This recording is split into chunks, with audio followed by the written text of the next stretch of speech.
My name is Kate Gislinge. I'm 63 years old. Ever since I was a little girl, I have been occupied with painting and drawing. I do it all the time. It's my life. So therefore, it was a big chance for me to come down here and be together with other people and teach them some of what I do. It really makes me happy.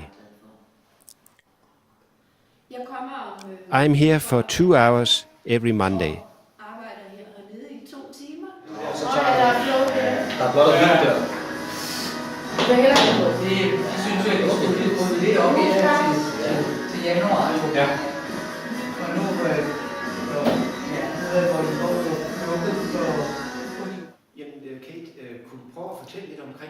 Kate, can you please tell us a little bit about how your lessons take place and how it all started?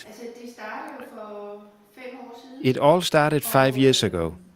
I was a member of the board of the Arts Association here in Næstved. One of the prison wardens from the detention joined the board, and he invited the board to visit the detention. I had never been in a detention before, and it was dull, really dull.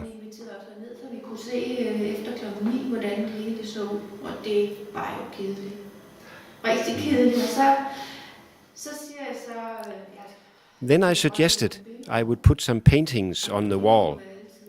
The warden thought that was a great idea, and the next day he phoned me and told me that one of the inmates had asked him if I possibly would give art lessons.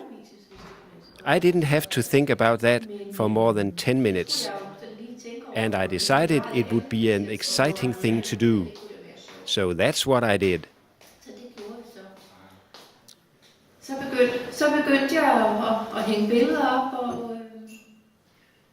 I started putting up paintings on the walls, and then more inmates joined my lessons. Hvordan foregår tilmeldingen? Er det noget med, at der er et tilbud? How do the inmates sign up for the lessons? I put a flyer on the notice board, and the inmates that participate recommend it to the others. We have tea and coffee and a good talk, and that way the word spreads.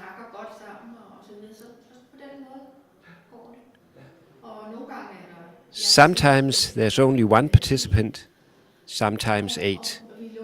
When there are 8, it really gets lively. Og når der er 8, så er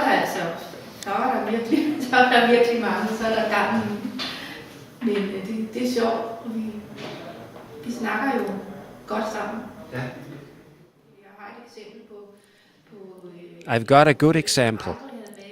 There was this young guy who never painted before.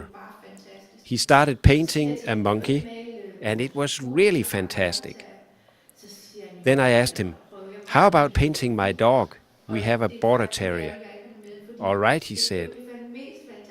I brought a photo of the dog, and he made a fantastic painting, and he'd never painted before. When do you think your lessons really have been a success? Can you give us an example of a day when you really felt you succeeded? The other day, there was a young man who was very shy. We were only 4, and even though he had just arrived, I got him to paint a painting.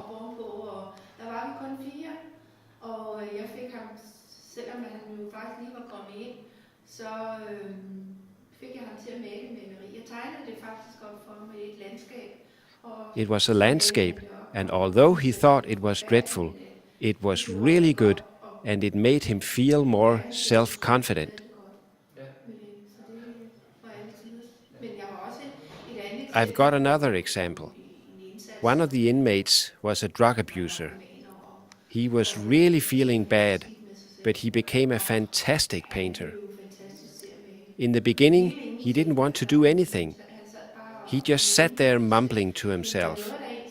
But I did reach him and got him to paint a painting which he actually later smashed because he felt so badly. My husband took the painting home and repaired it, and he started all over again. In the end, I got such a good contact with him, and he told me very personal things about his childhood and so on. Du oplevede simpelthen, at det var at han faktisk åbnede op. So you experienced that he opened up and that painting, so to speak, almost became a key to this. Yes, absolutely. And when he left, he had borrowed some things from me, and it was very important for him to give it back to me. I think it showed that he had a big respect for other people, and that was to me a story of success. Og du har næsten nævnt det, men fordi at det jo handler lidt om også, hvad giver undervisningen dig? Du får noget What does the teaching give you in return? I look forward to it every time. I don't know what is going to happen and who is going to show up, but it's great. A lot of people say, "How dare you?" But I have never had any bad experiences with the inmates. On the contrary, I'm always met with open arms. I'm very happy about that. Tværtimod, så bliver jeg mødt med åbne arme, når jeg kommer og siger, så det er jeg meget glad for. Kan du finde nogle gode argumenter for, at netop den her type af... Can you find some good arguments for this type of non-formal teaching in prisons? Det vil jeg sige. Why do you think it's a good idea? Blandt andet det der med, at It opens up. Also, within the group of inmates, they get a chance to talk about everything, and they really look forward to it. i de 2 timer, som vi nu er sammen her. Og der er mange, som virkelig glæder sig til det. Og, så det synes jeg er alle tiders. Det synes jeg virkelig. Ja.